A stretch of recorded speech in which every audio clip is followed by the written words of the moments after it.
नमस्कार दोस्तों, अर्थव्यवस्था के 5वें वीडियो के अंतर्गत आज हम लोग चर्चा करने वाले हैं प्रमुख शब्दावली का तीसरा पार्ट। और इसके अंतर्गत हम लोग देखेंगे आर्बिट्रेज, अमोर्टाइजेशन, साथ में कुछ अन्य महत्वपूर्ण शब्दावली हैं जो परीक्षाओं में मल्टीपल टाइम पूछी गई हैं। तो सबसे पहले हम समझते हैं कि अमोर्टाइजेशन क्या होता है, और उससे पहले हम देखेंगे यहाँ से क्वेश्चन किस तरीके का आया है। पीसीएस के 2017 के पेपर में क्वेश्चन आया था कि मान लीजिए कोई कंपनी है, वो किसी बैंक से कुछ कर लेती है, कुछ लोन लेती है, और समयावधि के अंदर, तय समयावधि के अंदर, मान लीजिए 5 या 10 साल के लिया, तो उस समय के भीतर ही ब्याज सहित एक मुश्त में उसने पूरा का पूरा पैसा उस बैंक को अदा कर दिया। तो जो भुगतान की गई राशि है वो किसके अंतर्गत आएगी? तो उसका आंसर था आपका अमोर्टाइजेशन। तो वही यहाँ पे लिखा हुआ है कि किसी ऋण का ब्याज सहित भुगतान करना अमोर्टाइजेशन के अंतर्गत रखा गया है। ठीक है, सिंपल सा है, इसको आप याद कर सकते हो। नेक्स्ट बात करें अगर आर्बिट्रेज। आर्बिट्रेज बहुत ही महत्वपूर्ण है, कई बार परीक्षाओं में पूछा जा चुका है। तो सबसे पहले इसकी डिफिनीशन देखते हैं, इसको बाद में एग्जाम्पल से समझते हैं। किसी वस्तु या मुद्रा को एक साथ किन्हीं दो बाजारों में भिन्न भिन्न मूल्यों पर बेचना या खरीदना आर्बिट्रेज कहलाता है। अब देखिए, यहाँ पे वस्तु भी है और मुद्रा भी है। इस चीज़ को अगर आप बिटकॉइन के रूप में देखें, वर्तमान में जो कई सारे एप्लीकेशन हैं बिटकॉइन खरीदते हैं और बेचते हैं। मान लीजिए कि यूएसए से उन्होंने कोई कॉइन लिया, कोई डिजी कॉइन लिया, और उन्होंने इंडिया में बेच दिया या किसी और कंट्री में बेच दिया, तो इन दोनों दामों में डिफरेंस रहता है, और यही चीज़ क्या होती है? आर्बिट्रेज कहलाती है। ठीक है, अगर हम वस्तु के परिप्रेक्ष्य में देखें, मान लीजिए ये ए मार्केट है और ये बी मार्केट है। हमको कोई वस्तु लेनी है, मान लीजिए हमें एक मार्कर लेना है हमको। ठीक है, मार्कर लेने गए भाई, यहाँ पे मार्कर वो 10 रुपये का मिल रहा है और यहाँ पे मिल रहा है 15 रुपये का।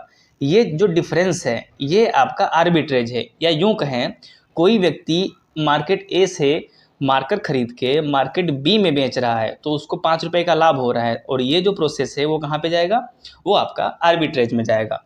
जो यहाँ पे लिखा हुआ है कि किसी वस्तु या मुद्रा को एक साथ इन्हीं दो बाजारों में भिन्न भिन्न मूल्यों पे, जैसा देखा मैंने कि इधर ए मार्केट में 10 रुपये का था, उधर कितने रुपए का हो गया? वो 15 रुपये का हो गया। बेचना या खरीदना, देखिए यहाँ पे वो खरीद रहा है और यहाँ पे क्या कर रहा है? यहाँ पे बेच रहा है। वो आर्बिट्रेज के अंतर्गत आता है। ठीक है, बहुत ही सिंपल टर्मिनोलॉजी है और कई बार परीक्षाओं में एग्जाम्पल के रूप में पूछी गई है। नेक्स्ट आता है आपका फिशर प्रभाव। अब बहुत ही महत्वपूर्ण है, हम लोगों ने पहले या दूसरे वीडियो में शायद जो इन्फ्लेशन है उसको पढ़ा था, और उसी से ये जुड़ी हुई टर्मिनोलॉजी है, उसको हम लोग देखते हैं। इरविंग फिशर एक अर्थशास्त्री हुए हैं, उन्हीं के द्वारा इस अवधारणा को विकसित किया गया। अब इसके अंतर्गत होता क्या है? मुद्रास्फीति और ब्याज दर के बीच में ये संबंध को दर्शाता है। सीधा सा क्वेश्चन पूछ देगा यहाँ से कि फिशर प्रभाव के अंतर्गत, और 4 ऑप्शन दे देगा आपके, उनमें से एक होगा मुद्रास्फीति और ब्याज दर के बीच में संबंध। या यूँ कहे, उल्टा भी पूछ सकता है कि मुद्रास्फीति और ब्याज दर के बीच में संबंध जो दर्शाता है उसको क्या बोलते हैं, कौन सा इफेक्ट होता है? वो फिशर इफेक्ट होता है। ठीक है, आगे क्या है?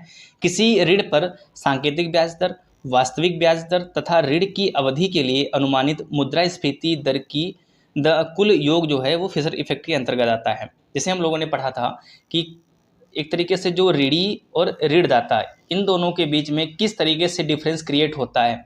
जो ऋणदाता होता है हमेशा वो लॉस में जाएगा।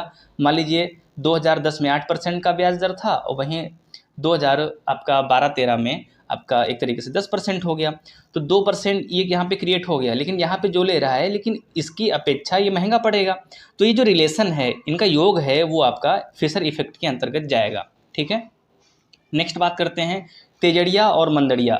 वनडे एग्जाम का सबसे फेवरेट क्वेश्चन आपका आता है तेजड़िया और मंदड़िया। यहाँ से सीधा क्वेश्चन पूछा गया है कि तेजड़िया और मंदड़िया किससे संबंधित हैं, सीधा सा क्वेश्चन पूछ लिया गया।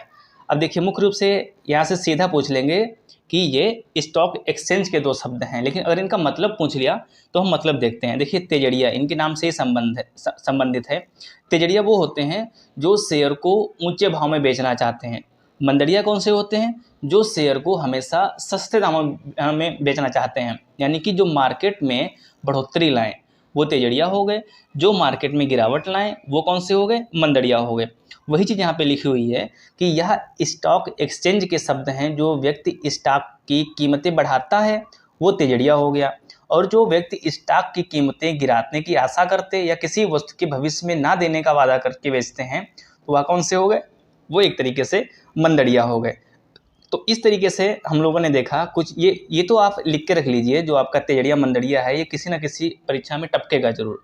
ठीक है। तो हम लोगों ने आज देखा फिशर इफेक्ट, ये इन्फ्लेशन से जुड़ा हुआ टर्मिनोलॉजी है, यहाँ से आप याद कर सकते हो इसको। आर्बिट्रेज, जिन लोगों ने हमसे ऑफलाइन पढ़ा होगा, मैंने उनको बहुत ही अच्छे से समझाया था कि आर्बिट्रेज क्या होता है, एक बार फिर से उन लोगों का रिवीजन हो गया होगा। और नेक्स्ट हम लोगों ने पढ़ा कि किस तरीके से ये अमोर्टाइजेशन काम करता है, या ये जो भुगतान की गई राशि है वो किसके अंतर्गत आती है। तो इस वीडियो में इतना ही, और नेक्स्ट हम पढ़ेंगे कि जो राष्ट्रीय आय से संबंधित कुछ महत्वपूर्ण टर्मिनोलॉजी हैं उनको पढ़ेंगे, और उसके बाद में हम कुछ नया टॉपिक स्टार्ट करेंगे। तब तक के लिए ख्याल रखिए अपना। जय हिंद।